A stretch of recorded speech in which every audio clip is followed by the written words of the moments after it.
जय हिंद दोस्तों। आज जो हम बात करेंगे डीसी मशीन का पार्ट 3। यह बजरंग बान सीरीज ही आप लोगों के लिए चलाया जा रहा है। चैनल पर नए हो, चैनल को जो सब्सक्राइब कीजिए, जितना हो सके उतना दोस्तों तक शेयर करना ना भूलें। जिससे हमें क्या मिलता है, मोटिवेशन मिलता है। आप लोग शेयर करते हैं, आप लोग देखते हैं, आप लोग सब्सक्राइब करते हैं, तो मुझे मोटिवेशन मिलता है कि फ्री एजुकेशन मैं दे रहा हूँ, तो आप लोग को अच्छा लग रहा है, बेहतर लग रहा है। ठीक है। टेलीग्राम चैनल पर आप लोग ज्वाइन नहीं हुए हैं तो आप लोग जाकर टेलीग्राम चैनल पर ज्वाइन हो जाइए। टेलीग्राम चैनल जो है यूट्यूब के अबाउट सेक्शन में जो है टेलीग्राम चैनल का लिंक दिया हुआ। चलिए स्टार्ट करते हैं आज के क्लास को। आज जो हम बात करेंगे,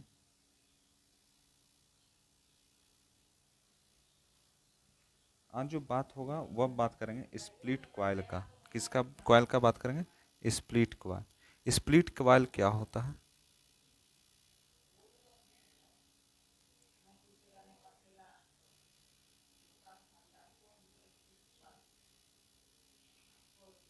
स्प्लिट कॉइल क्या होता है? स्प्लिट कॉइल उसके बारे में हम लोग समझते हैं। ठीक है ना। स्प्लिट कॉइल में हम सबसे पहले जानते हैं, एक डायग्राम के थ्रू हम समझते हैं।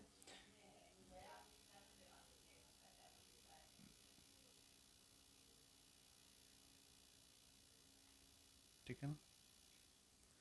यहाँ पर जो है एक अंदर में एक होल टाइप का बना हुआ, एक होल टाइप का बना हुआ, यहाँ पर भी इसी तरह का होल बना हुआ, उसी तरह से यहाँ पर भी होल बना हुआ। ये शायद जितने भी होल बने हुए हैं, इसी होल को हम जो कहते हैं वो कौन कौन सा चीज़ कहते हैं? इसी को हम टॉप साइड कहते हैं, और यह बॉटम साइड हुआ है। ये पार्ट जो होता है, ये पार्ट जो होता है, ये पूरे पार्ट, इस पार्ट को हम जो कहते हैं टॉप साइड। ठीक है। और यह जो पार्ट होता है, ये से ये दोनों पार्ट, इसको हम बॉटम साइड के पार्ट कहते हैं। कौन सा पार्ट कहते हैं? बॉटम साइड के पार्ट कहते हैं, बॉटम साइड का पार्ट कहते हैं। ठीक है। ये चीज समझ आ गया। अब नेक्स्ट बात करते हैं इसका कुछ पॉइंट, यानी कुछ इसका पॉइंट को भी समझ लेते हैं कि क्या पॉइंट बोलता है। तो सबसे पहला जो स्प्लिट कॉइल का जो पॉइंट बोल रहा है, वो पॉइंट जो बोलता है क्या बोलता है? पहला जो पॉइंट, द क्वाइल, इसमें सबसे पहला पॉइंट है द क्वाइल। ठीक है। इन विच, ठीक है, top side are in same slot and bottom। ठीक है। Coil which is top side, top side का जो कॉइल होता है वह सेम स्लॉट का होता है। लेकिन जो बॉटम साइड जो होता है, जो बॉटम साइड के जो कॉइल की जब बात किया जाए, तो bottom side are in different, different यानी चेंज, डिफरेंट स्लॉट का होगा। Then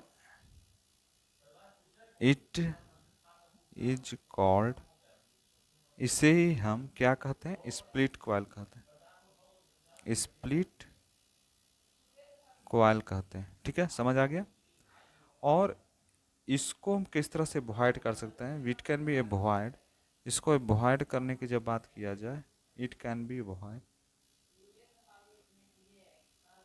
can be avoid. क्या कर सकते हैं अवॉइड करने के लिए? हम क्या कर सकते हैं अवॉइड करने के लिए? कुछ पॉइंट यानी फार्मूला के थ्रू हम कर सकते। इट कैन बी अवॉइड कि जो वाई बी होता है वो -1 होता है बटा म्यू होता है। या म्यू क्या हुआ? म्यू को हम कहते हैं इस पूरे पार्ट को, इस पूरे पार्ट को हम इंटीजर कहते हैं, इंटीजर कहते हैं। इस पार्ट को हम क्या कहते हैं? इंटीजर कहते हैं। अगर यहाँ पर बात किया जाएगा म्यू की, यहाँ पर बात किया जाएगा म्यू की, तो म्यू क्या है? म्यू जो है कॉइल स्लॉट पर स्लॉट, कितना कॉइल है उसके अनुसार स्लॉट को निर्धारित करना है, यह कहलाता है। इसको हम अवॉइड करते हैं। अब देखिए, दो चीज़ के बीच में हम डिफरेंस को समझते हैं। एक जो सबसे पहला जो पॉइंट है उसको हम समझते हैं लैप और वेव दो तरह के वाइंडिंग हम लोगों ने पढ़ा है। कितने वाइंडिंग पढ़े? दो तरह के वाइंडिंग हम लोगों ने पढ़ा। लैप वाइंडिंग क्या होता है और वेव वाइंडिंग क्या होता है। चलिए स्टार्ट करते हैं। सबसे पहला जो पॉइंट यहाँ पर लिखेंगे इसको हम कर सकते हैं, एक का नाम लिखते हैं लैप वाइंडिंग,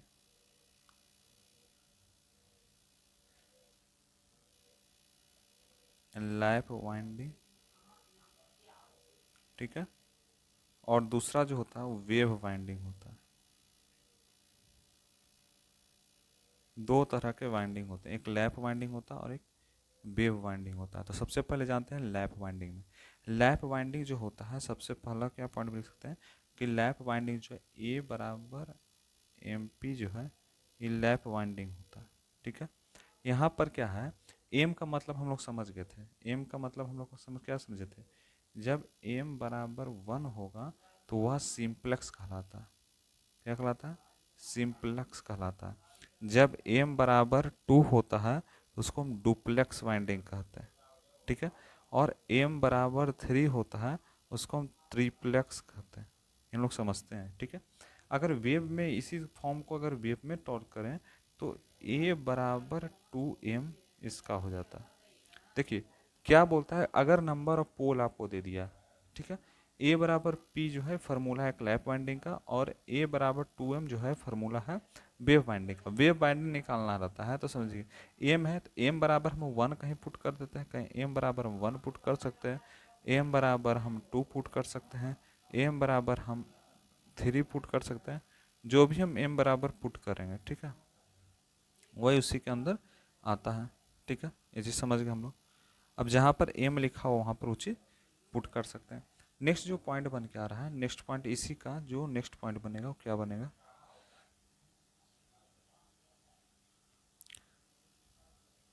दो पॉइंट इस एक लाइन घिस देते हैं, बीच में लाइन जाएगा, इसको हम घिस लें,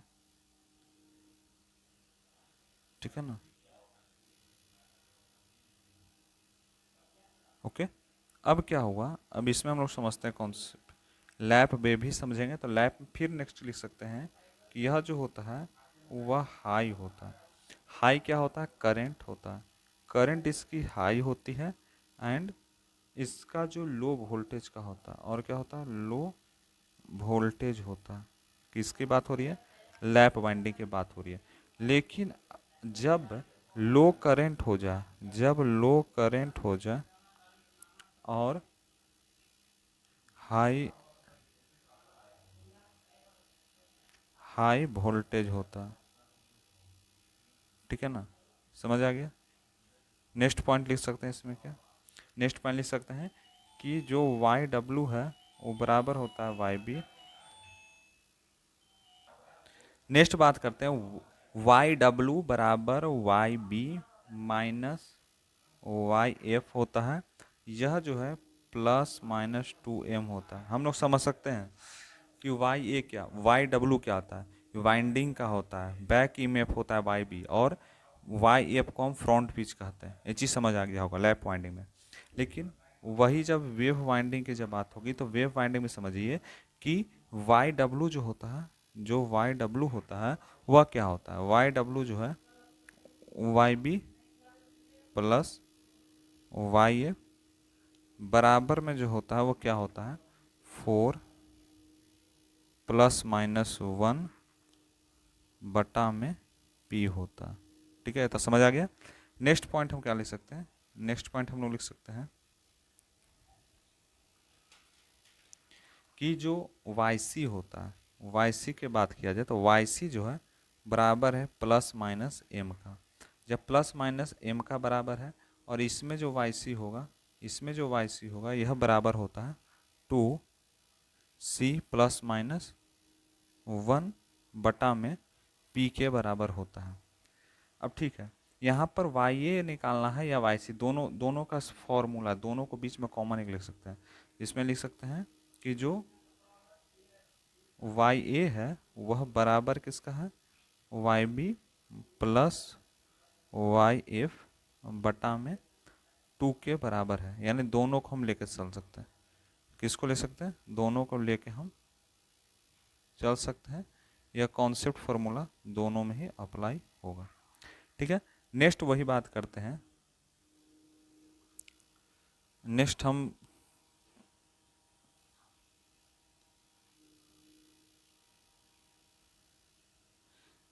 ठीक है, अब नेक्स्ट पॉइंट क्या बोलता है?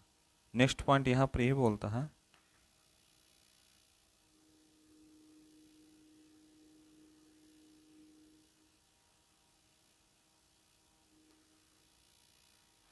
कि जो भी हम वाई बी की बात किया जाए, वाई बी प्लस माइनस जो होता है एम के मतलब समझ गए, ये चीज़ आप लोग समझ गए। ठीक है, लेकिन कब Y B not equal to रहेगा वाई एफ के? वाई बी कब not equal to Y F का होगा, ये चीज़ समझने से पहले हम लोग को एक चीज़ इसमें भी वही समझना है कि वेव वाइंडिंग में भी वाई बी जो होगा वह इक्वल हो जाएगा वाई एफ के में बी इक्वल। यह क्या होगा, एक दूसरे का इक्वल होता है, में भी इक्वल हो जाता है। देखिए एक चीज़ समझिए कि जब भी लैप वाइंडिंग की बात किया जाए तो लैप वाइंडिंग में नॉट इक्वल टू होगा। ठीक है, और यह जो होता है वाई बी बराबर में वाई एफ होगा, यानी यहाँ पर बैक पिच फ्रंट पिच के बराबर नहीं होता है। कब? लैप वाइंडिंग के केस में। जब वेव वाइंडिंग का केस होगा तो बैक पिच और फ्रंट पिच दोनों क्या होता है, एक दूसरे के इक्वल होते हैं। ठीक है, इतना समझ आ गया आप लोग को? उसके बाद नेक्स्ट पॉइंट जो बोल रहा है इसी में, इसमें जो नेक्स्ट पॉइंट क्या बोलता है, नेक्स्ट पॉइंट यहाँ पर ये बोल रहा है कि इक्वलाइजर रिंग होता है। इसमें क्या हो, कौन सा रिंग का यूज करते हैं? इक्वलाइजर रिंग ही कहलाता है। और यह इसमें इक्वलाइजर रिंग की कोई भी रिक्वायरमेंट नहीं होती है, तो नॉट रिक्वायर्ड। ठीक है, नेक्स्ट बात करते हैं। नेक्स्ट पॉइंट यहाँ पे क्या लिख सकते हैं कि नो डमी कॉइल रिक्वायर। यहाँ पर कोई भी डमी कॉइल नहीं होता है, नो डमी कॉइल रिक्वायर्ड। लेकिन यहाँ पे डमी कॉइल रिक्वायर्ड होता है। यहाँ पर क्या होता है, डमी कॉइल होता है। डमी कॉइल का डमी यानी दो कॉइल जहाँ पर हो, ठीक है, उसको हम डमी कहते हैं। समझ आ गया? समझ आ गया ना? अब नेक्स्ट क्या बोलता है, नेक्स्ट जो बोल रहे हैं कि जो पावर होता है, पावर को हम किससे डिनोट करते हैं? Power that means PL. Power को हम किससे करते हैं? पीएल से करते हैं। लिख सकते हैं, यहाँ पर लिखिए कि पावर जो है वह पीएल होता है, लेकिन यह सेम एज होता है किसके? पी डब्ल्यू बराबर पी एल होता है। यदि समझ आ गया, पी डब्ल्यू बराबर पी एल होता है। नेक्स्ट क्वेश्चन बात करते हैं, इसी में पॉइंट, नेक्स्ट पॉइंट कि जो नंबर ऑफ ब्रश है वो बराबर पोल का होता है। नंबर ऑफ ब्रश जो होता है वो बराबर किसका होता है? पोल के बराबर होता है। लेकिन यहाँ पर नंबर ऑफ ब्रश कितना होता है? ब्रश बराबर 2। सब देखिए, इसमें पोल कितना है उसके आधार पे ब्रश की संख्या चुनी जाएगी। पोल कितना है उस, देखिए नंबर ऑफ ब्रश किसके अनुसार, जितना पोल होगा उतना ही नंबर ऑफ ब्रश होगा।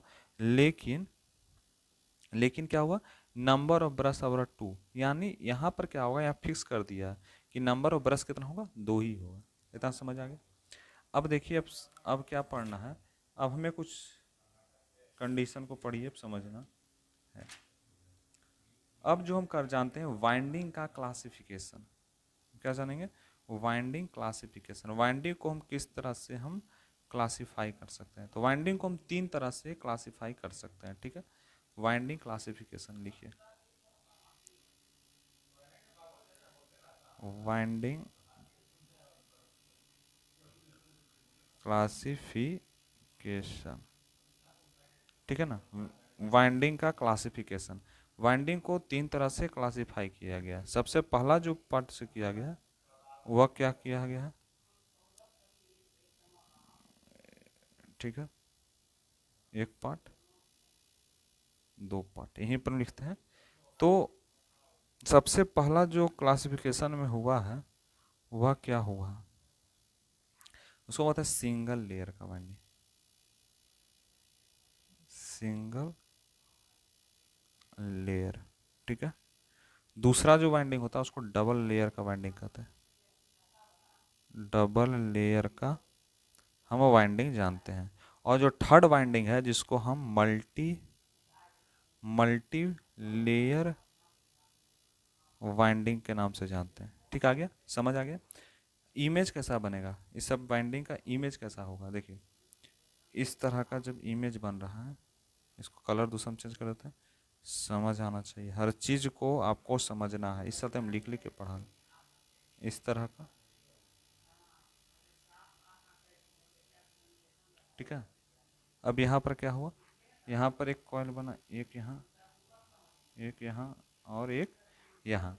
यह जो बन रहा है इस पॉइंट को हम कौन सा पॉइंट के नाम से जानते हैं, यह जो बन रहा है इस पॉइंट को हम कौन से पॉइंट के नाम से जानते हैं, तो इसको हम जो कहते हैं क्वाइल साइड, इसको हम कौन सा साइड कहते हैं, इसको हम कहते हैं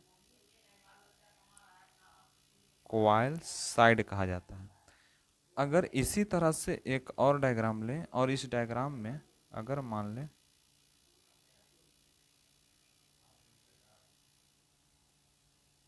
ठीक है, इसमें भी कुछ पॉइंट बन रहा है। अब देखिए कैसे समझना है, आपको समझना है पहले, इसको जो हम कहते हैं, इसको हम कहते हैं, इसको भी हम क्वाइल साइड कहते हैं। ठीक है, और एक और बन रहा है लेयर, ठीक है ना, इसमें क्या हो रहा है, अब समझिए कैसे समझेंगे। सबसे पहला जो पॉइंट बोल रहा है इसमें कितना है क्वाइल, इफ स्लॉट 30 स्लॉट है तो 30 साइड होगा, या क्वाइल कितना होगा 15, यानी समझ जाइए स्लॉट बन रहा है, इफ स्लॉट, देखिए सिंगल लेयर का वाइंडिंग का मतलब समझिए कि वैसा वाइंडिंग जिसमें सिंगल लेयर हो, जैसे यह जो वाइंडिंग बन रहा है यह सिंगल लेयर का वाइंडिंग बन रहा है, बन रहा है कि नहीं बन रहा है, देखिए यह जो वाइंडिंग बन रहा है सिंगल लेयर का वाइंडिंग बन रहा है, यह डबल लेयर का वाइंडिंग बन रहा है, और ये मल्टी यानी एक बार में बहुत सारा, इसमें बहुत सारा हो सकता है, कोई दिक्कत नहीं होगा। तो ये चीज़ यहाँ पर बताया जा रहा है, सिंगल लेयर वाइंडिंग क्या होता है, डबल लेयर वाइंडिंग क्या होता है, और मल्टी लेयर वाइंडिंग क्या होता है, ये सारे वाइंडिंग जो है आपको पता चल गए होंगे। जहाँ पर एक बिंदा आ गया वाइंडिंग, वह कौन सा है, इस बिंदे को हम क्या कहते हैं, इस बिंदे को हम क्वाइल साइड कहते हैं। सिंगल लेयर वाइंडिंग होता है, डबल लेयर वाइंडिंग होता है, मल्टी लेयर वाइंडिंग होता है। सिंगल लेयर में एक वाइंडिंग, डबल लेयर में दो, और मल्टी लेयर में तीन से अधिक, चार पाँच छः, जितना हो सकता है उतना हो सकता है। बात करते हैं जब स्लॉट, इफ द स्लॉट, अगर स्लॉट को मान लें कि यदि स्लॉट क्या होगा, यदि स्लॉट जो है 30 होगा यानी 30 होगा, तो क्वाइल साइड कितना होगा, क्वाइल साइड की जब बात किया जाए तो वह भी 30 ही होगा, यानी 30 स्लॉट होगा तो 30 क्वाइल साइड। लेकिन जो क्वाइल होगा 15 ही क्वाइल होगा, कितना क्वाइल होगा, 15 ही क्वाइल होगा। ध्यान रखिए क्वाइल जो होगा यह 15 होता है।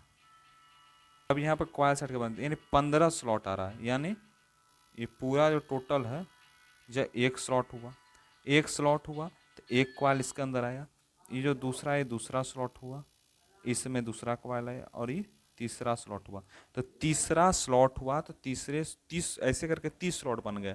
क्वाइल सेट कितना होगा, 30 ही होगा, लेकिन क्वाइल उसमें आएगा जैसे कै स्लॉट बन गया, अगर मान लीजिए 1 2 3 4 5 6 इस तरह से बन रहा है, तो इसमें कितना आ रहा है 15 ही आएंगे, हाफ आता है क्वाइल सेट, कितना समझिएगा हाफ होता है। ठीक है ना, अब नेक्स्ट जो बात करते हैं, अब जो बात होगा डबल लेयर की, डबल लेयर में क्या होता है, इसमें जो स्लॉट होता है, इसको थोड़ा कलर थोड़ा चेंज कर देते हैं। ठीक है, तो डबल लेयर में जो स्लॉट की बारी आएगी, स्लॉट इसमें कितना होगा, स्लॉट इसमें 30 होता है। ठीक है, और क्वाइल साइड की जब बात होगी, क्वाइल साइड, तो क्वाइल साइड 60 हो जाता है। क्यों होता है, जितने स्लॉट 30 स्लॉट होगा, लेकिन उसके अंदर कितना आ रहा है, उसमें दो दो आ रहा है क्वाइल। डबल लेयर की बात होता है, डुप्लेक्स की बात हो रही है, तो उसमें क्या होगा, दो दो आएगा, तो दो दो आएगा तो 30 स्लॉट अगर बन रहा है तो उसमें कितना होगा, कॉइल साइड कितने होंगे 30, लेकिन इसमें एक ही आ रहा था सिंगल में, तो कॉइल साइड भी कितना हो गया, एक ही आया। लेकिन जो कॉइल बनेगा, कॉइल तो उतना ही बनेगा। कॉइल की जब प्रोसेस की बात किया जाए, जो कॉइल होगी वह कॉइल तो 30 ही बनेगी। इतना समझ आ गया। लेकिन in double layer winding, double layer winding की जब बात किया जाए, इन ए डबल लेयर वाइंडिंग, कौन सा वाइंडिंग, डबल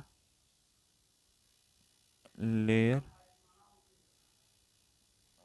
जब डबल लेयर वाइंडिंग की जब बात किया जाए तो उसमें स्लॉट बराबर में क्वाइल होता है। जितना स्लॉट है उतना ही क्वाइल होगा। इतना से समझ जाइएगा, जितना स्लॉट है उतना क्वाइल होगा। लेकिन सिंगल में ऐसा नहीं होता है, सिंगल में ऐसा नहीं होता है। उसमें क्या होता है, अगर क्वाइल 15 है तो स्लॉट कितना होगा, 30 होगा। ठीक है, ये चीज समझ आ गया। इसमें क्या, स्लॉट बराबर क्वाइल, स्लॉट बराबर क्वाइल होता। ठीक है, अब देखिए यहाँ पर नेक्स्ट पॉइंट यहाँ पर ये बोल रहा है कि मल्टी में क्या होता है। मल्टी में जो स्लॉट की बात होगी, मल्टी में जो स्लॉट होगी वह 30 स्लॉट होगी। ठीक है, और क्वाइल साइड की जब बात होगी,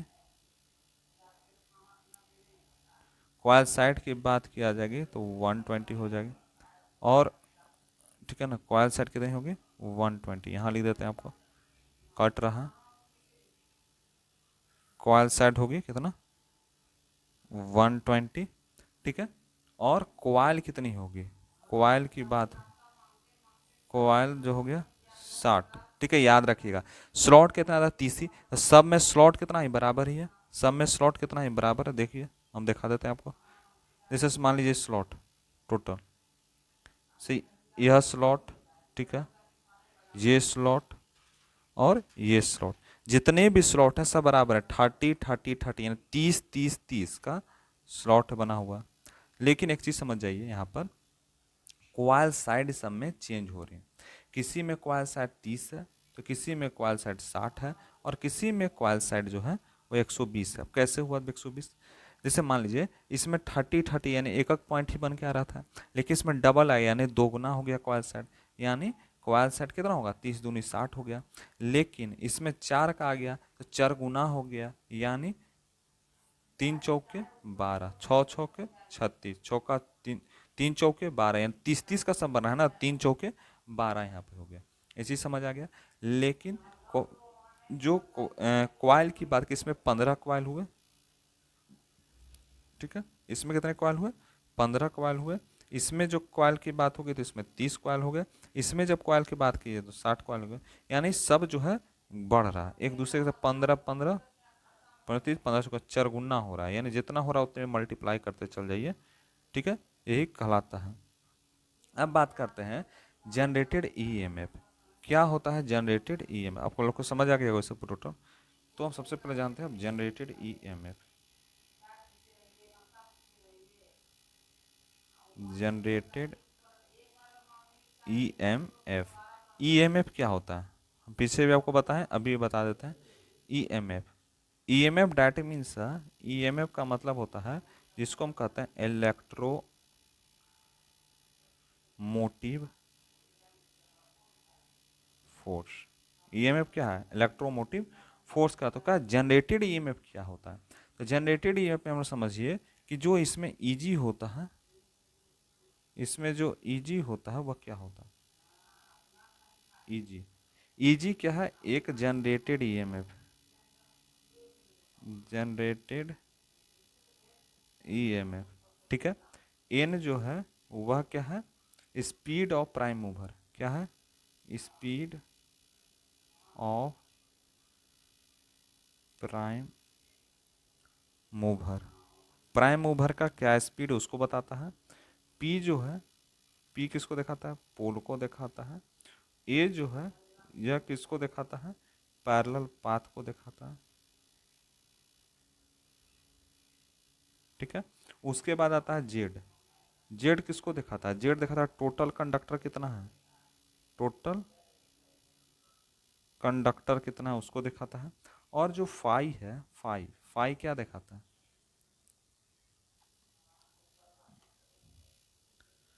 फाई जो दिखाता है वह फ्लक्स पर पोल को दिखाता है, जो फाई कहलाता है। ठीक है, तो फार्मूला क्या होगा इसका, किसको हम समझ सकते हैं ऐसा? तो देखिए Eg जो है वह बराबर किसका होता है, N P phi Z upon 60A, यही दिखाता है। ठीक है ना,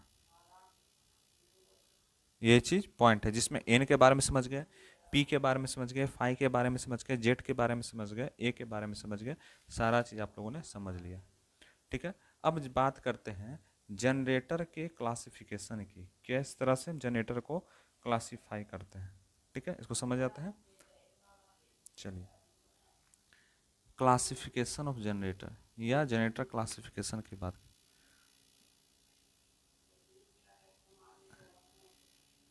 जनरेटर क्लासिफिकेशन क्या होता है, जनरेटर उसको किस तरह से हम क्लासिफाई कर सकते हैं, तो लिखिए।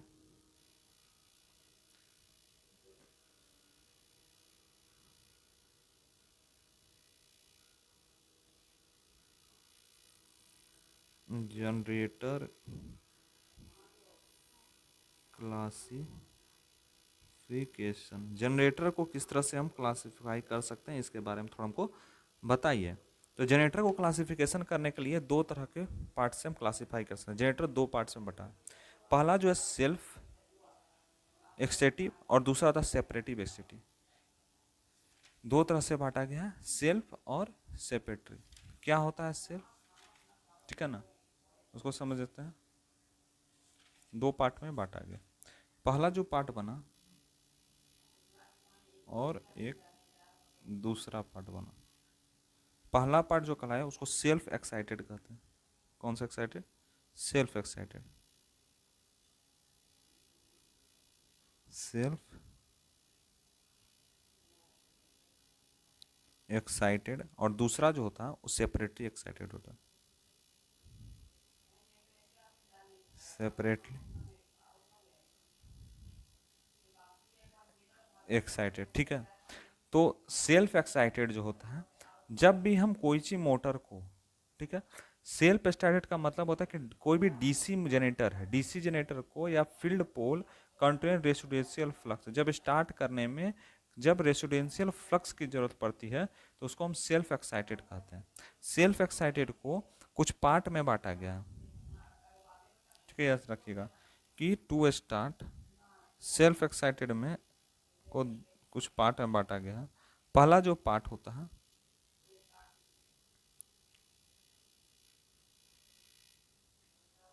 ठीक है ना, पहला जो पार्ट क्या बोला है सेल्फ एक्साइटेड का, पहला सेल्फ एक्साइटेड को दो पार्ट में बांटा गया। कितने पार्ट में बांटा गया, सॉरी तीन पार्ट में बांटा गया। पहला पार्ट क्या हुआ, दूसरा पार्ट क्या हुआ और तीसरा पार्ट क्या हुआ। पहला पार्ट को हम संट जनरेटर के नाम से जानते हैं। पहला part is called shunt generator. ठीक है, और ये होता है सीरीज जनरेटर।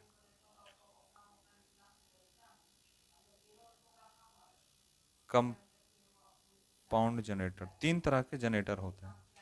कंपाउंड जनरेटर को दो पार्ट में बांटा गया। अब लिखिए, कंपाउंड जनरेटर को भी दो भाग में बांटा गया।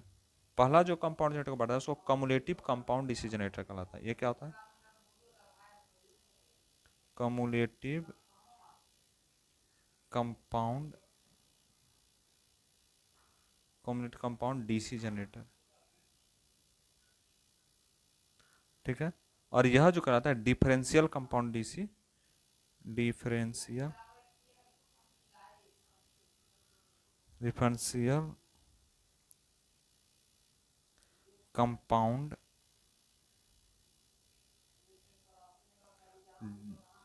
DC generator. ठीक है, अब देखिए एक पार्ट और बटा जिसको कम्युलेटिव कंपाउंड जनरेटर और डीसी जनरेटर, उसको भी दो पार्ट में बांटा गया। कम्युलेटिव कंपाउंड को भी दो पार्ट में बांटा गया। पहला जो पार्ट क्या हुआ, लिखिएगा,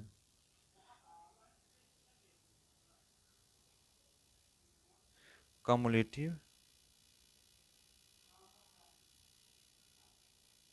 ठीक है, और डिफरेंशिएशन, डिफरेंशिएशन, ठीक है। इसको भी कुछ पार्ट में बांटा गया। पहला जो पार्ट बांटा गया है लॉन्ग शंट और शॉर्ट शंट, इसको दो पार्ट में बांटा गया। एक का नाम दिया गया लॉन्ग शंट, इसको जो दिया गया शॉर्ट शंट, ठीक है। अभी क्या होता है, इसको भी इसी तरह से बांटा गया, इसको भी इसी तरह से बांटा गया। पहला को जो बांटा गया है वह लॉन्ग और दूसरा शॉर्ट, ठीक है। लॉन्ग शंट को भी कितने पार्ट में बांटा गया, तीन पार्ट में बांटा गया। लॉन्ग शंट भी तीन पार्ट में बांटा गया। पहला जो हुआ ओवर, दूसरा जो हुआ अंडर, और तीसरा जो हुआ फ्लैट, ठीक है। अब शॉर्ट जो होता है, शॉर्ट शंट, लॉन्ग शंट, इस सारे चीज के बारे में हम लोगों ने समझ गया। अब जानते हैं हम लोग शंट जनरेटर। शंट जनरेटर कहाँ का है, शंट जनरेटर आप कहाँ से बोल रहे हैं, ये जो पार्ट बांटा गया शंट जनरेटर को, यह शंट जनरेटर का जो पार्ट है इसको समझते हैं सबसे पहले। What is the shunt generator.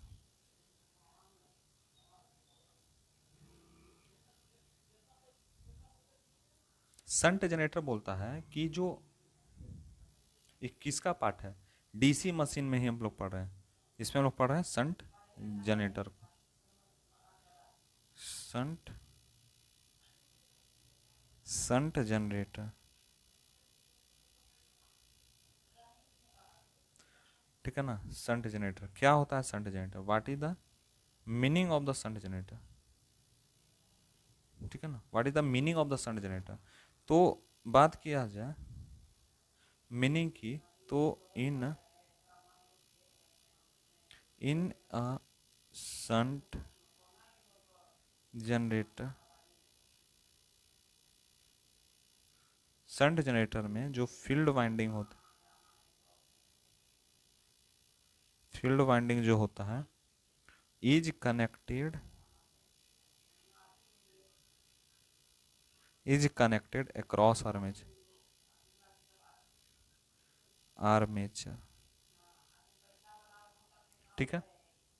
बोलता है कि शंट जनरेटर एक ऐसा फील्ड जनरेटर, फील्ड वाइंडिंग है जिसका काम होता है connected across the armature, armature के अक्रॉस यह कनेक्ट होने का जो काम करता है वही कहलाता है शंट जनरेटर, ठीक है। जैसे मान लीजिए फाई जो है डायरेक्टली प्रोपोर्शनल किसका होगा, आई का, ठीक है, सबसे पहला पॉइंट। दूसरा जो पॉइंट यहाँ बन के आएगा कि जो फाई जो आई एस एच की बात हो रही है, ठीक है ना, संट करंट, संट आई यानी current, E G minus I A R A by में आर एस एच, ये एक फार्मूला बना। फिर क्या फार्मूला बन के आ रहा है, फिर बन के आ रहा है कि जो फाई होता है वह क्या होगा, बढ़ेगा। कब बढ़ेगा, जब एन जो है बढ़ेगा, इसको हम रेडियन के नाम से जानते हैं, ठीक है ना। ये चीज समझ आ गया। अब इसका हम डायग्राम के थ्रू हम थोड़ा समझते हैं कैसे डायग्राम इसको हम बनाते हैं, ठीक है। सबसे पहला डायग्राम हम यहाँ पर, ठीक है,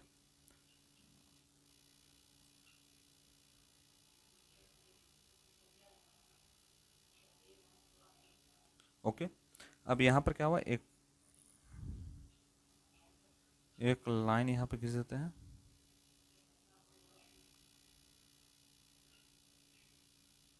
ठीक है।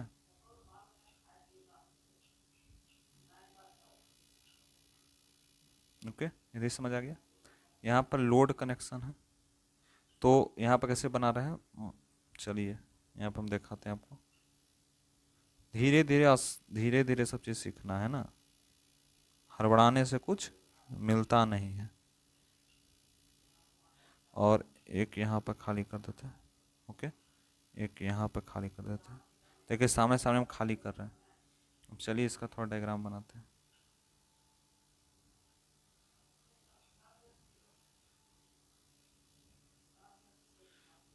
यहाँ पर डायग्राम एक बनेगा,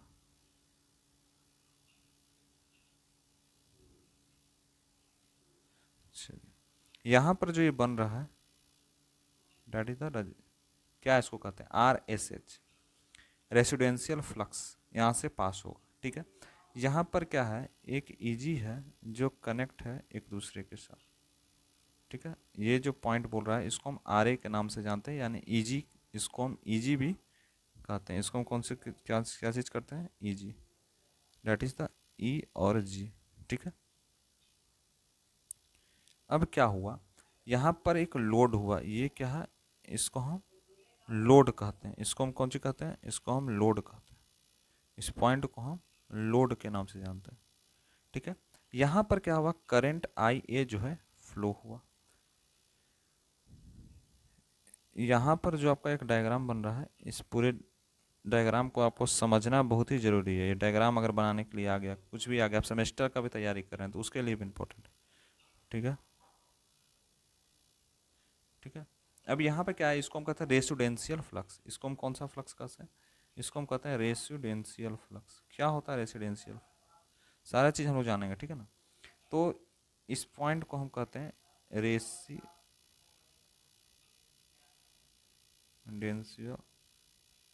फ्लक्स। ठीक है, इसको हम RA कहते हैं।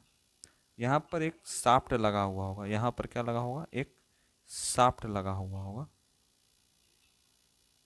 ठीक है, यहाँ पर लोड जो होगा, लोड लेकिन होगा, लेकिन नो लोड होगा, यहाँ पर कोई भी लोड नहीं होगा। ठीक है, अब क्या होगा, यहाँ पर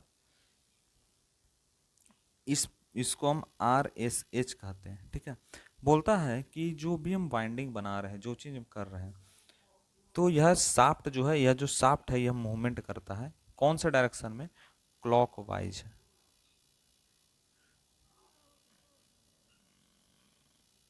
क्लॉकवाइज डायरेक्शन में यह मूवमेंट करता है। यहाँ से जो जा रहा है, ये जो पॉइंट्स, इस ISH कहते हैं। ठीक है ना, अब यहाँ पर एक चीज़ और लिख दी, एक और डायग्राम बना दीजिए थे। ठीक है, यहाँ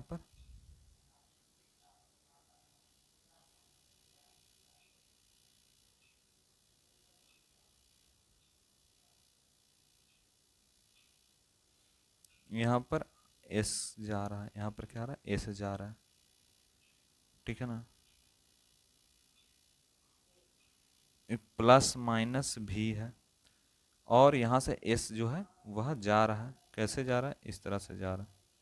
ठीक है, तो समझ आ गया। इसका फॉर्मूला हम सब जानते हैं। ठीक है, ये फ्लक्स, ये जो बजा रहा है, प्लस प्लस माइनस जो है एक वोल्ट है। ठीक है, अब कैसे हम लिख सकते हैं, जैसे मान लीजिए कि 2 वोल्ट से 8 वोल्ट जो होगा, तो वोल्टेज जो है रेसिडेंस फ्लक्स में होगा। रेसिडेंस फ्लक्स में वोल्टेज कब होगा, जब जो है वोल्टेज, जब वोल्टेज जो है 2 वोल्ट से 8 वोल्ट होगा, तो उसको हम कहते हैं रेसिडेंशियल फ्लक्स। उसको हम कौन सा फ्लक्स कहते हैं, रेसी, यहाँ पे लिख लीजिए, यहाँ पर ऊपर ही लिखा हुआ है, ये रेसिडेंशियल फ्लक्स जो होगा वह क्या होगा, 2 वोल्ट से लेकर के 8 वोल्ट। ठीक है, समझ आ गया। अब यहाँ पर क्या होगा, यहाँ पर जो आई क्या होगा, EG, E और G, ये क्या होगा, NP φZ अपॉन, कहाँ गए भाई, अपने से लुप्त हो जाते हैं। चलिए यहाँ पर लिखते हैं, इसको यहाँ पर नहीं लिखाना, यहाँ लिखेगा। EG जो है वह बढ़ेगा, कब बढ़ेगा, जब NP φ और Z अपॉन 60 एम्पियर होगा। ओके, समझ आ गया। हम आपको क्यों नहीं हंसाते हैं, क्यों नहीं ऐसा कमेंट करते हैं कि आप रिकॉर्डर देखिएगा, बहुत ज़्यादा स्पीड में सिलेबस ख़त्म करना है, सिलेबस ख़त्म भी करना है ना आदमी को।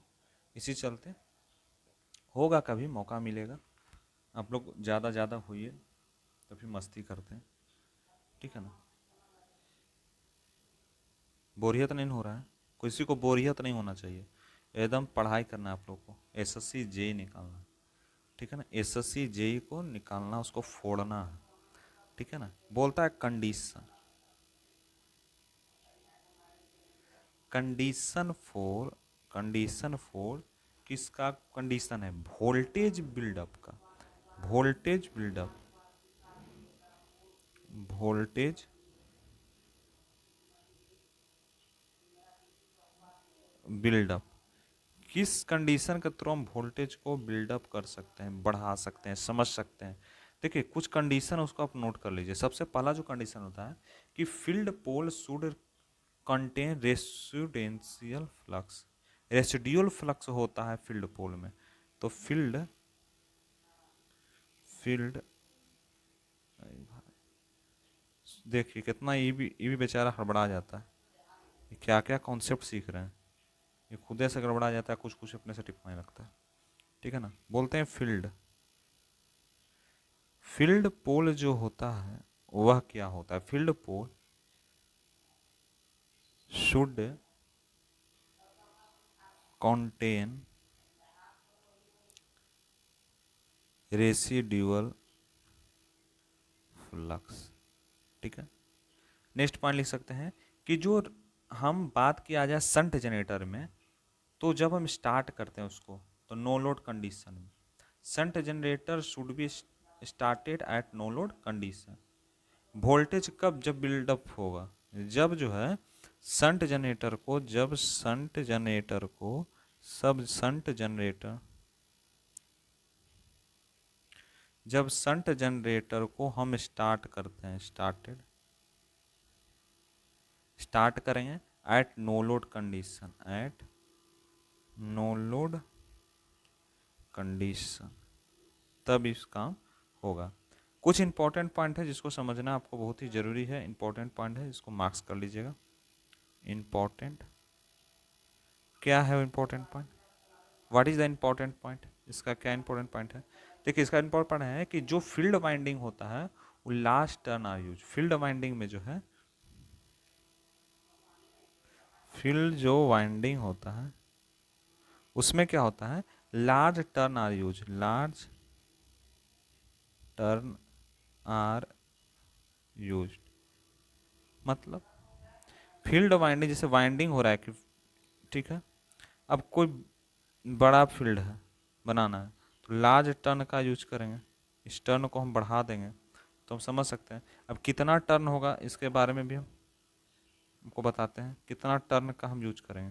तो इसमें जो टर्न का यूज करेंगे वह करेंगे RSH बराबर 50 ओम से लेकर के 300 ओम। ओम किसका यूनिट है, what is the unit of ohm, किसका यूनिट है ये ओम, ओम जो यूनिट है, ये जो ओम है यह यूनिट है रेजिस्टेंस का, रेजिस्टेंस के यूनिट को हम क्या कहते हैं, ओम कहते हैं। ठीक है, सब बेसिक इलेक्ट्रिकल आप लोग पढ़िएगा। ठीक है ना, अब आते हैं क्रिटिकल रेजिस्टेंस, क्या होता है क्रिटिकल रेजिस्टेंस। तो क्रिटिकल रेजिस्टेंस का मतलब समझिए,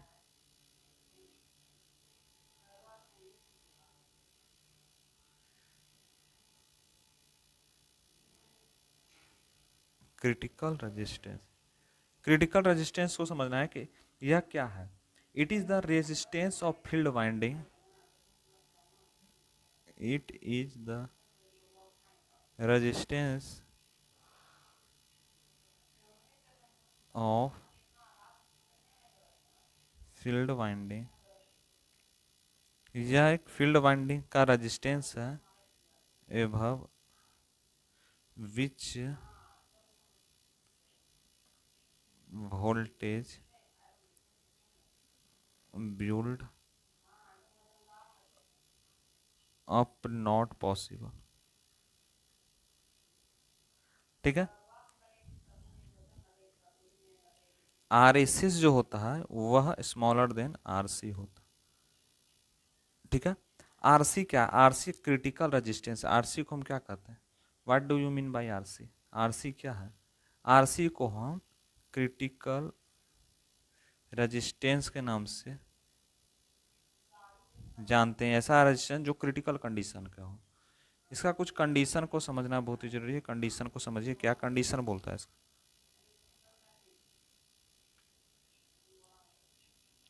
कंडीशन क्या होता है, कंडीशन क्या होता है कि जब voltage build up the speed of rotation, जब वोल्टेज वेन, है ना, वोल्टेज, जब वोल्टेज बिल्डअप करेगा, build up the speed of rotation, rotation will be more than the critical speed, more than the critical speed। ठीक है, एन यहाँ पर जो होगा, यहाँ पर जो एन का कॉन्सेप्ट बन रहा है, यहाँ पर जो एन का कॉन्सेप्ट बन रहा है वो क्या बन रहा है, what the concept of N. तो यहाँ पर एन जो है वह ग्रेटर देन होगा किससे, एन सी से। ठीक है, समझ आ गया। अब बात करते हैं संट जनरेटर की। संट जनरेटर को हम लोग समझ गए, चलिए थोड़ा समझ आते हैं what is the shunt generator. तो संट जनरेटर में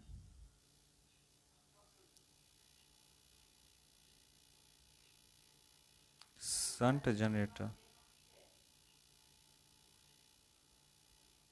ठीक है, संट जनरेटर में हम लोग क्या समझेंगे कि एक जो है डायग्राम के थ्रू हम समझते हैं।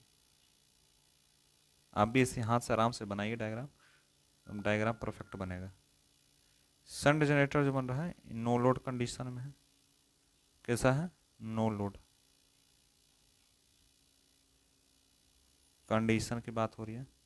यहाँ पर एक फंक्शन का क्रिएटेशन होगा जिसको हम प्लस, ठीक है, अब यहाँ क्या है, इसको हम आर ए के नाम से जानते हैं, इसको हम ई जी के नाम से जानते हैं।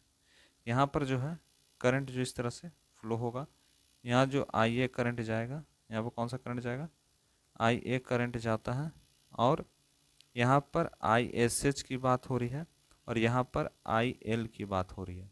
ठीक है, इतना समझ आ गया। यह प्लस माइनस कंडीशन में चल रहा है। यहाँ पर एक शाफ्ट लगा हुआ रहेगा, ये शाफ्ट, ये क्या करेगा, मूवमेंट करने का, इसको हम प्राइम मूवर के नाम से जानते हैं। यह आर एस एच होता है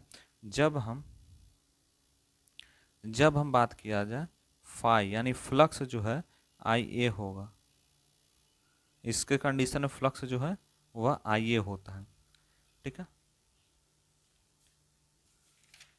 अब बात करते हैं कि जब ओरिएंटेशन फील्ड जो होता है, ओरिएंटेशन फील्ड क्या होता है, the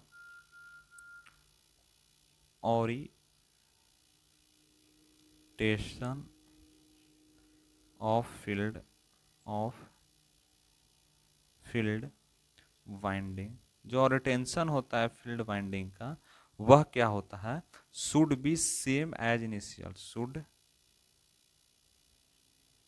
B same as initial होता है। ठीक है, समझ आ गया। और जो रोटेशन होता है प्राइम मूवर का should be same, rotation of prime mover is same, rotation जो होता है प्राइम मूवर का शुड बी सेम। ठीक है, इतना समझ आ गया। अब बात करते हैं कि ईजी जो होता है यहाँ पर जो ईजी होता है वह क्या होता है, ईजी, ईजी जो है minus I A R A minus two V B बराबर में वी टी होता है।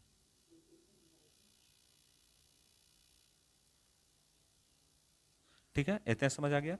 अब क्या होता है कि इस कंडीशन को कैसे बनाएंगे, इस what can be solve about this condition, तो हमको कैसे करेंगे, ईजी जो होगा वह बराबर हो सकता है वी टी का, ईजी जो है बराबर V T plus I A R A plus two V B होता। इतना समझ आ गया कैसे हुआ। जैसे मान लीजिए ईजी इसी साइड में ईजी रह गया और ये पूरे टर्म इस साइड में हो गया, तो यह क्या है निगेटिव, तो बन गया पॉजिटिव, यहाँ निगेटिव बन गया पॉजिटिव, बस आपका ये कंडीशन, ऐसी कंडीशन बन गया। ठीक है, समझ आ गया। मंजिल उन्हीं को मिलती है जिनके हौसलों में जान होती है। मंजिल उन्हीं को मिलती है जिनके हौसलों में जान होती है। तो इस चलते आप हौसला रखिए, मंजिल आपको मिलेगी, एक बार कामयाबी आपको जरूर मिलेगी। बोलता है भीबी क्या होता है, व्हाट इज भीबी। भीबी जो होता है पर ब्रश ड्रॉप, कितना ब्रश ड्रॉप हो रहा है, ड्रॉप हो रहा है, उसको हम भीबी कहते हैं, उसको हम क्या कहते हैं, भीबी कहते हैं। बात करते हैं आई एस एच की। I S H, what is I S H.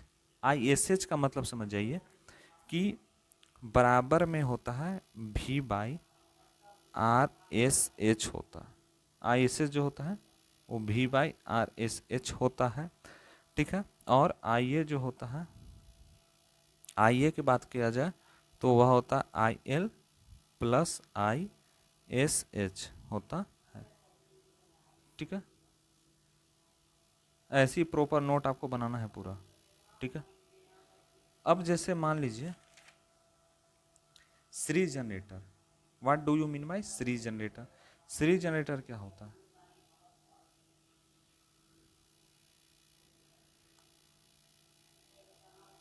Series generator,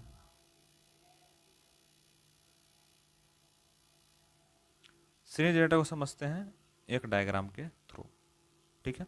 हर चीज का डायग्राम आपको है जरूरी, क्योंकि आप हैं इंजीनियर, ठीक है।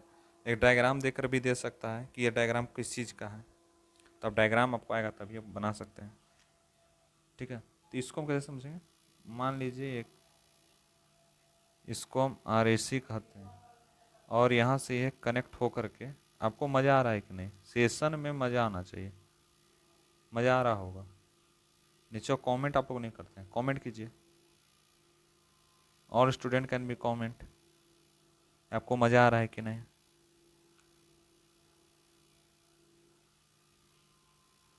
एकदम हिंदी में आपको पढ़ा रहे हैं, इंग्लिश में लिखवा रहे हैं, हिंदी में समझा रहे हैं, आपको समझने में कहीं दिक्कत नहीं आ रहा होगा मेरे एंड से, ठीक है।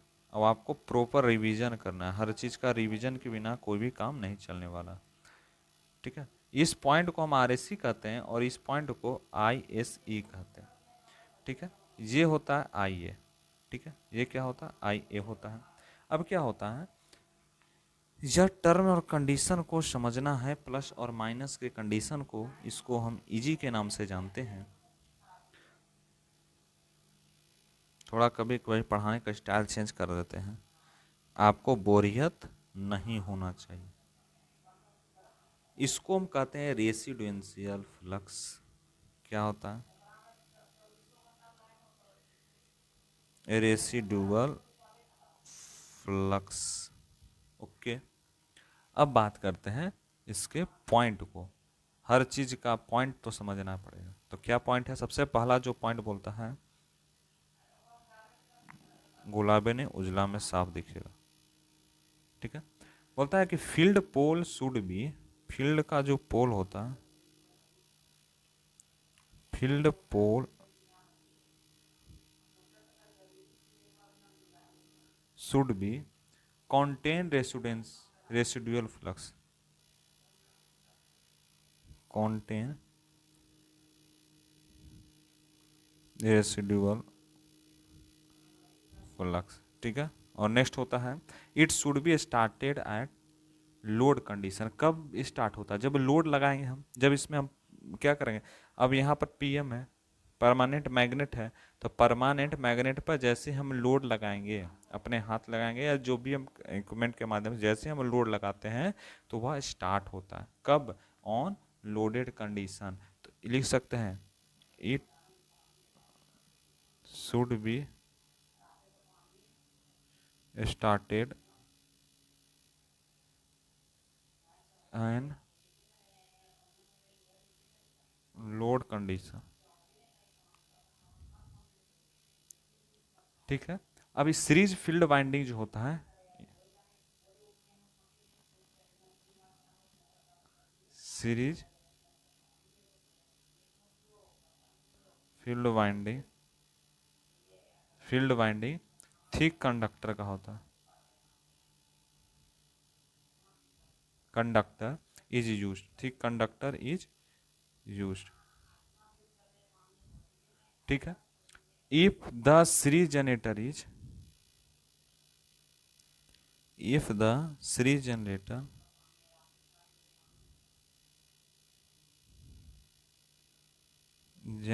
is started at no load condition, ठीक है ना, देन कब, जब 2 वोल्ट टू 8 वोल्ट होगा, 2 volt to 8 volt, will obtain at terminal, will obtain at terminal, ठीक है। अब कैसे होगा इसमें समझिए कि इसको फार्मूला क्या हम बना सकते, इसका फार्मूला हम क्या लिख सकते हैं कि जो आई ए बराबर होता आई एस ई बराबर में आई एल होता, ठीक है। उसके बाद हम इसको कह सकते हैं ईजी, ईजी जो होता है वो माइनस आई ए, ठीक है, E G minus I A R A का होता है, और minus I A R A C minus 2 V B V T होता है। ईजी जो होता है वो बराबर होता है वी टी प्लस आई ए का, जिसमें आर ए जो है वो प्लस आर ए सी होता है और प्लस 2 वी बी होता है। अब बात करते हैं नेक्स्ट पॉइंट, जिसको हम कहा जाता है compound generator. What is the compound generator? तो दो तरह के जनरेटर होते हैं, एक कम्युलेटिव कंपाउंड जनरेटर होते हैं, कंपाउंड जनरेटर,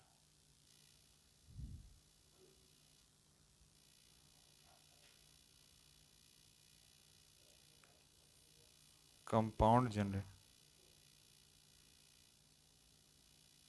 कंपाउंड जनरेटर को समझने के पहले दो चीज टर्म को समझना होगा। सबसे पहला जो टर्म बन के आता है जिसको हम कहते हैं कम्युलेटिव कंपाउंड जनरेटर, कम्युलेटिव और डिफरेंस, दो तरह के कंपाउंड जनरेटर। अब क्या बोलता है, इसको डायग्राम के बाद समझते हैं कि जो इस तरह का वाइंडिंग बन रहा है,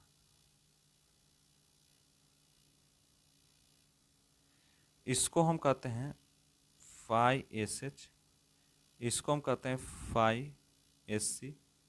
यह जो है ब्लॉक डायग्राम इस तरह का वाइंडिंग यहाँ पर करवाया जा रहा है, और यहाँ पर भी एक वाइंडिंग इसी तरह से जा रहा है। यहाँ पर इसको प्लस, इसको माइनस, उसी तरह से इसको भी प्लस, इसको माइनस के नाम से हम लोग जानते हैं, ठीक है। इसको हम कहते हैं संट, इसको हम कहते हैं सीरीज। ओके, समझ आ गया। अब इसका फार्मूला हम क्या समझ सकते हैं, इसका फार्मूला हम लोग लिख लेंगे कि जो फाई नेट जो होता है वह phi S H plus phi A C होता, ठीक है। इसी में अगर बात करें इसका कंडीशन में, तो इसके कंडीशन में भी यही चलेगा, ठीक है।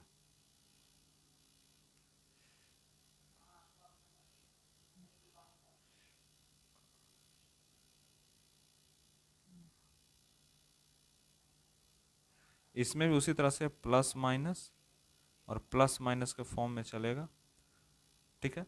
और इसका जो बात करें इसको हम कहते हैं फाई एस एच और phi S C, short shunt series shunt, ठीक है।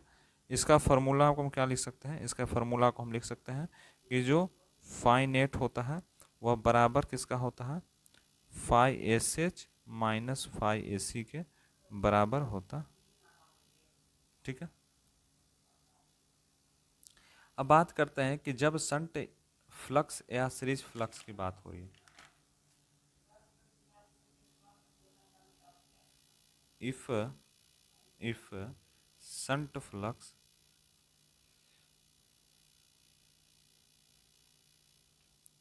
and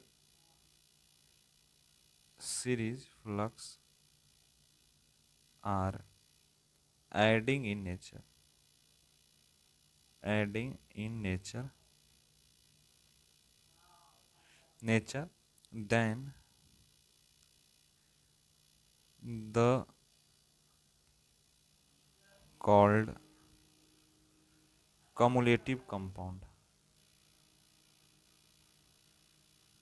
cumulative compound, or if the if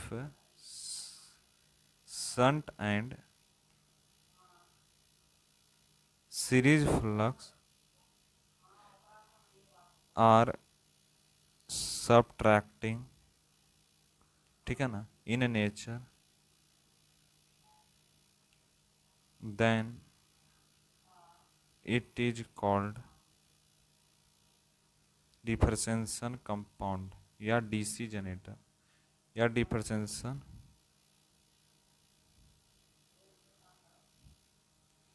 compound.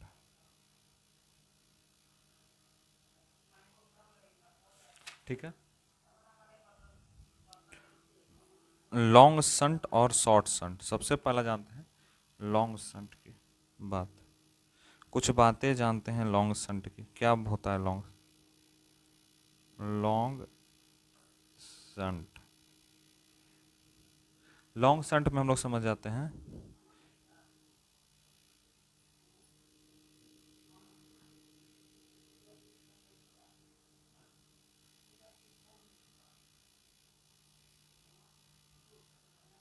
ठीक है, इसको आर ए कहते हैं, इसको आर एस ई कहते हैं, इसको आई एस एच कहते हैं, और इसको हम आर एस एच के नाम से जानते हैं। ये कहलाता है लॉन्ग शंट।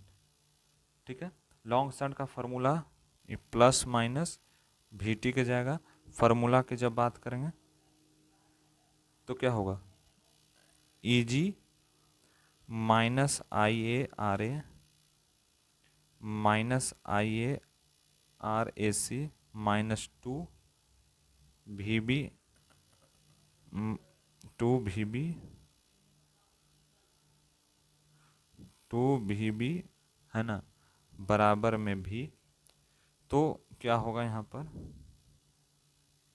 तो ईजी जो होगा वह होगा V T plus I A, ठीक है, जिसको हम कह सकते हैं R A plus R S H, इसका मल्टीप्लाई प्लस वी एल, एक फॉर्मूला ये बन के आएगा। तो हम आई एस एच का क्या निकाल सकते हैं, आई एस एच जो होता है वो बराबर होता है वी एस एच, नहीं आर एस एच के बराबर होता है, जिसको हम क्या समझ सकते हैं, फार्मूला समझ सकते हैं। आई ए जो है, जो आई ए है वह बराबर होता I L plus I S H के, यह बराबर होता है। ठीक है, समझ आ गया। उसी तरह से अगर शॉर्ट शंट की बात किया जाए, उसी तरह से हम शॉर्ट शंट की बात करें